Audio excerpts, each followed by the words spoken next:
ಶಾಸ್ತ್ರಿಗಳೇ, ಈಗ ಮೊದಲ ಕಾಲರ್ ರೆಡಿ ಇದ್ದಾರೆ, ನಾಗಭೂಷಣ್ ಅಂತ. ನಾಗಭೂಷಣ್ ಅವರೇ ನಮಸ್ಕಾರ.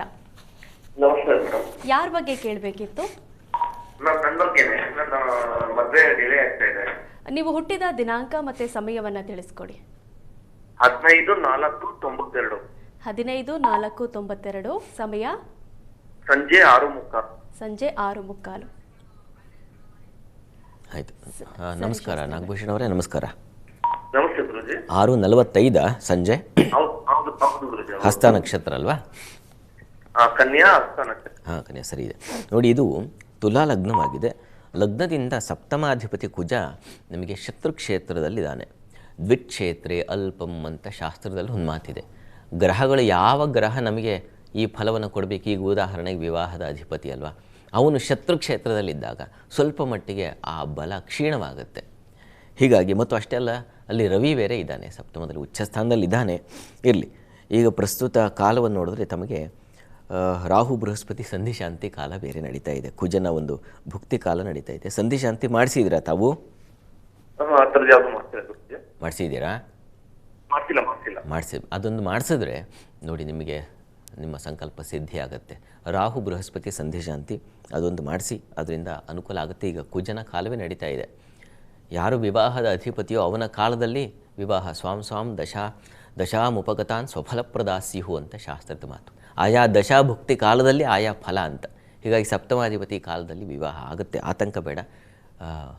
ಈ ಗ್ರಹಶಾಂತಿ ಮತ್ತು ಈ ಸಂಧಿಶಾಂತಿ ಎರಡೂ ದಯವಿಟ್ಟು ಮಾಡಿಸಿ, ಒಳ್ಳೆಯದಾಗಲಿ, ಆಗುತ್ತೆ. ಸರಿ ಶಾಸ್ತ್ರಿಗಳೇ, ಮತ್ತೊಬ್ರು ಕಾಲರ್ ರೆಡಿ ಇದ್ದಾರೆ, ಗಣೇಶ್ ಹಾವೇರಿಯಿಂದ. ಗಣೇಶ್ ಅವರೇ ನಮಸ್ಕಾರ. ನಮಸ್ತೆ ಅಮ್ಮ. ನಮಸ್ತೆ. ಯಾರ ಬಗ್ಗೆ ಕೇಳಬೇಕಿತ್ತು? ನಮ್ಮ ಬಗ್ಗೆ ಒಂದು ಜಾಗ ತಗೋಬೇಕಿತ್ತು ಮೇಡಮ್, ಅದ್ರ ಬಗ್ಗೆ ಕೇಳಬೇಕಾಗಿತ್ತು. ಸರಿ, ನೀವು ಹುಟ್ಟಿದ ದಿನಾಂಕ ಮತ್ತೆ ಸಮಯ ತಿಳಿಸ್ಕೊಡಿ. 4/9/1970. 4/9/1970. ಸಂಜೆ ಸಂಜೆ 5:14. 5:14.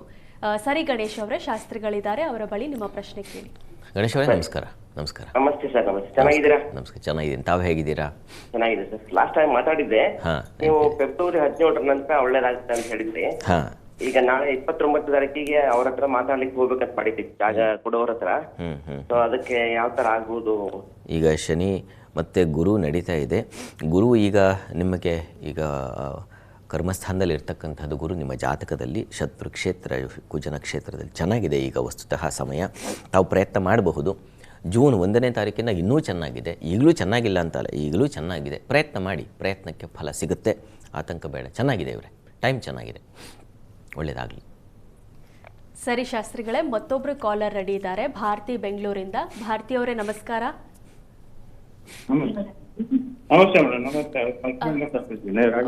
ನಿಮ್ಮ ಹೆಸರು ಸರ್? ಕರೆ ಕಟ್ಟಾಗಿದೆ. ಶಾಸ್ತ್ರಿಗಳೇ, ಮೊದಲ 3 ರಾಶಿಗಳ ಬಗ್ಗೆ ತಿಳಿಸ್ಕೊಡೋದಾದ್ರೆ ನೋಡೋಣ. ಪ್ರಾರಂಭದಲ್ಲಿ ಹೇಗಿದೆ ಮೇಷ ವೃಷಭ ಮುದ್ದಿನ ನೋಡೋಣ. ಮೇಷರಾಶಿಯವರಿಗೆ ಹೇಗಿದೆಯಪ್ಪ? ರವಿ ಚೆನ್ನಾಗಿದ್ದಾನೆ ನಿಮ್ಮ ರಾಶಿಯಲ್ಲಿ. ರವಿ ಉಚ್ಚನಾಗಿದ್ದರೆ, ಪ್ರತಿಭಾಧಿಪತಿ ಉಚ್ಚಸ್ಥಾನದಲ್ಲಿದ್ದರೆ ತುಂಬ ವಿಶಿಷ್ಟವಾದ ಫಲ ಕೊಡುತ್ತೆ. ಹೀಗಾಗಿ ಆತಂಕ ಬೇಡ. ಆದರೆ ಸ್ವಲ್ಪ ಮಟ್ಟಿಗೆ ಈ ಕರ್ಮಾಧಿಪತಿ ವ್ಯಯದಲ್ಲಿರೋದ್ರಿಂದ, ಶನೈಶ್ಚರ ವ್ಯಯದಲ್ಲಿ ಸಂಚರಿಸ್ತಾ ಇರೋದ್ರಿಂದ, ಅದು ಕುಜ ಜನ್ಮಾಧಿಪತಿನೂ ವ್ಯಯದಲ್ಲಿದ್ದಾನೆ. ಈ ಕಾರಣದಿಂದಾಗಿ ಕೆಲಸದಲ್ಲಿ ಸ್ವಲ್ಪ ಒತ್ತಡಗಳು ಬರಬಹುದು. ಕೆಲಸದಲ್ಲಿ ಸ್ವಲ್ಪ ಹಿನ್ನಡೆ ಉಂಟಾಗಲಿವ ಸಾಧ್ಯತೆಯನ್ನು ಸೂಚಿಸ್ತಾ ಇದೆ. ಅಷ್ಟಲ್ಲದೆ ವಿಳಂಬ ಅದನ್ನು ಸೂಚಿಸ್ತಾ ಇದೆ. ಹೀಗಾಗಿ ಅದರ ಕಡೆ ಗಮನ ಇರಲಿ, ಒತ್ತಡಗಳು ಬರುತ್ತೆ. ಮತ್ತು ಆರೋಗ್ಯದಲ್ಲಿ ಸ್ವಲ್ಪ ಮಟ್ಟಿಗೆ ಏರುಪೇರು, ಉದರ ಬಾಧೆ ಪ್ರಧಾನವಾಗಿ ಅದು ನಿಮ್ಮನ್ನು ಸೂಚಿಸ್ತಾ ಇದೆ. ಹುಷಾರು. ಸಾಲದ ಅದು ನಿವಾರಣೆ ಆಗುತ್ತೆ, ಆತಂಕ ಮಾಡ್ಕೋಬೇಡಿ. ಚಂದ್ರ ಚೆನ್ನಾಗಿದ್ದಾನೆ. ಷಷ್ಠದಲ್ಲಿ ಮಂಗಳವಾರದಿಂದ ಸ್ವಲ್ಪ ನಿಮಗೆ ಒಳ್ಳೆಯ ಫಲ ಕಾಣಲಿಕ್ಕೆ ಅವಕಾಶ ಇದೆ, ಆತಂಕ ಬೇಡ. ಮತ್ತು ಬಹಳ ಮುಖ್ಯವಾಗಿ ಜನ್ಮದಲ್ಲಿ ರವಿ ಇರ್ತಕ್ಕಂಥದ್ದು, ದ್ವಿತೀಯದಲ್ಲಿ ಶುಕ್ರ ಇರ್ತಕ್ಕಂಥದ್ದು, ಇದೆಲ್ಲ ಅತ್ಯಂತ ಶುಭ ಫಲ. ಹಣಕಾಸಿಗೆ ಕೊರತೆ ಉಂಟಾಗೋದಿಲ್ಲ. ನಿಮ್ಮ ಮಾತಿನ ಸಮೃದ್ಧಿ, ನಿಮ್ಮ ಮಾತಿನ ಕೌಶಲ್ಯ, ಇದರಿಂದ ನಿಮಗೆ ಹೆಚ್ಚಿನ ಅನುಕೂಲ ಉಂಟಾಗುವ ಸಾಧ್ಯತೆ ಇದೆ. ತೃತೀಯ ಸ್ಥಾನದಲ್ಲಿ ಗುರು ಇದ್ದಾಗ ಧೃತಿ ಸ್ಥಾನ ಅದು. ಹೀಗಾಗಿ ಧೈರ್ಯ, ಗುರು ಹಿರಿಯರ ಮಾರ್ಗದರ್ಶನ ಸಿಕ್ಕು ನೀವು ಕಷ್ಟದಿಂದ ಪಾರಾಗ್ತಕ್ಕಂಥದ್ದು, ಇದೆಲ್ಲ ಕಾಣಲಿಕ್ಕೆ ಅವಕಾಶ ಇದೆ. ಸ್ತ್ರೀಯರಿಗೆ ಕುಟುಂಬದಲ್ಲಿ ಸೌಖ್ಯ, ಧನಲಾಭ, ಮಾತಿನ ಲಾಭ, ಇದೆಲ್ಲ ತುಂಬ ಚೆನ್ನಾಗಿದೆ. ವಿದ್ಯಾರ್ಥಿಗಳಿಗೆ ಏನೋ ಒಂದು ವಿಶೇಷವಾದ ಕೋರ್ಸು ಇತ್ಯಾದಿ ಪ್ರಯತ್ನ ಮಾಡ್ತಾಯಿದ್ರೆ ಅದು ಚೆನ್ನಾಗಿರ್ತದೆ. ಹೀಗೆ ಅನುಕೂಲ ಚೆನ್ನಾಗಿದೆ. ಇನ್ನು ವಾರದ ಅಂತ್ಯ ನೋಡ್ರು. ವಾರಾಂತ್ಯದಲ್ಲಿ ಚಂದ್ರನ ಸಂಚಾರ ತುಂಬ ಚೆನ್ನಾಗಿದೆ. ಪೌರ್ಣಮಿ ಸಮೀಪಕ್ಕೆ ಹೋಗ್ತಾನಲ್ಲ, ಈ ಕಾರಣದಿಂದಾಗಿ ಸ್ತ್ರೀಯರಲ್ಲಿ ಅದು ಮಾಂದಿದ ಕಾರಣದಿಂದಾಗಿ ಸ್ತ್ರೀಯರಲ್ಲಿ ಘರ್ಷಣೆ ಬರಬಹುದು. ಆದರೆ ಸಂಗಾತಿಯಿಂದ ತುಂಬ ಅನ್ಯೋನ್ಯ ಸಾಮರಸ್ಯ, ಪ್ರೀತಿ ವಿಶ್ವಾಸಗಳು ಹೆಚ್ಚಾಗ್ತಕ್ಕಂಥ ಸಾಧ್ಯತೆ ಇದೆ. ಮತ್ತು ವ್ಯಾಪಾರಿಗಳಿಗೆ ಮಾರುಕಟ್ಟೆಗಳಲ್ಲಿ ಹಣ್ಣು, ಹೂವು, ಹಾಲು, ಹೈನು, ಇಕ್ಷು, ಕ್ಷೀರ, ವಿಕಾರ, ವಸ್ತ್ರ, ತನಯ ಅಂತ ಹೀಗೆ ಹೇಳ್ತೆ. ಅಂದರೆ ಹಾಲು ಹೈನು ಕ್ಷೇತ್ರಕ್ಕೆ ಸಂಬಂಧಿಸಿರ್ತಕ್ಕಂಥದ್ದು, ವಸ್ತ್ರ ಮತ್ತು ಹೂವು, ಹಣ್ಣು, ಈ ವ್ಯಾಪಾರಿಗಳಿಗೆಲ್ಲ ತುಂಬ ಚೆನ್ನಾಗಿದೆ, ಹೆಚ್ಚಿನ ಅನುಕೂಲ ಉಂಟಾಗುತ್ತೆ ಅನ್ನೋದು ಸೂಚಿಸ್ತಾ ಇದೆ. ಹೆಣ್ಮಕ್ಳ ಮಧ್ಯೆ ಸ್ವಲ್ಪ ಘರ್ಷಣೆಗಳು ಬರಬಹುದು ಕುಟುಂಬದಲ್ಲಿ, ಅತ್ತೆ ಸೊಸೆಯೋ, ನಾದ್ನಿಯೋ, ಮತ್ತೊಬ್ಬರೋ ಈ ಥರ. ಹೀಗಾಗಿ ಒಟ್ಟು ಸೇರಿದರೆ ಯಾವುದೋ ಶುಭ ಸಮಾರಂಭವೋ ಮತ್ತೊಂದು ಮಗದೊಂದು ಅಂತ ಸ್ವಲ್ಪ ಅವರಿವ್ರ ಬಗ್ಗೆ ಮಾತಾಡೋದು ಕೈ ಬಿಟ್ಟರೆ ತುಂಬ ಒಳ್ಳೆಯದು. ಅದರಿಂದ ನಿಮಗೆ ಅನುಕೂಲ ಆಗುತ್ತೆ. ಇದೊಂದು ಗಮನ ಇರಬೇಕು. ಅದು ವಾಕ್ಸ್ಥಾನ. ಅಲ್ಲಿ ಮಾಂದಿ ಇದ್ದಾಗ ನ ಚಾಟು ವಾಕ್ಯಂ ಕಲಹಾಯಮಾನು ನ ವಿತ್ತ ಧಾನ್ಯಂ ಪರದೇಶವಾಸಿ. ಮಾತಾಡಿ ಎಲ್ಲವನ್ನ ಕಳ್ಕೊಳ್ಳೋ ಸಾಧ್ಯತೆ ಇರುತ್ತೆ. ಹೀಗಾಗಿ ಸಮಾರಂಭಗಳಿಗೆ ಹೋದವರು ಇನ್ನೊಬ್ಬರ ಬಗ್ಗೆ ಮಾತಾಡದೆ ಹೋಗಿರೋದು ಅಕ್ಷತೆ ಕಾಳು ಹಾಕಿ ಆಶೀರ್ವಾದ ಮಾಡಲಿಕ್ಕೆ, ಹರಿಸಲಿಕ್ಕೆ, ಅದನ್ನು ಮಾಡಿದ್ರೆ ಬಹಳ ಒಳ್ಳೆಯದು. ಮೇಷರಾಶಿ ಅದರ ಕಡೆ ಗಮನ ಇರಲಿ. ಪ್ರಾರ್ಥನೆಗೆ ಶನೈಶ್ಚರ ಸನ್ನಿಧಾನಕ್ಕೆ ಹೋಗಿ ಬನ್ನಿ. ವೃತ್ತಿಯಲ್ಲಿರ್ತಕ್ಕಂಥ ಕೆಡುಕು ತೊಡಕು ಏನಿದೆ ಅದು ನಿವಾರಣೆ ಆಗುತ್ತೆ ಶನೈಶ್ಚರನಿಗೆ ಅಭಿಷೇಕ ಮಾಡಿಸೋದ್ರಿಂದ.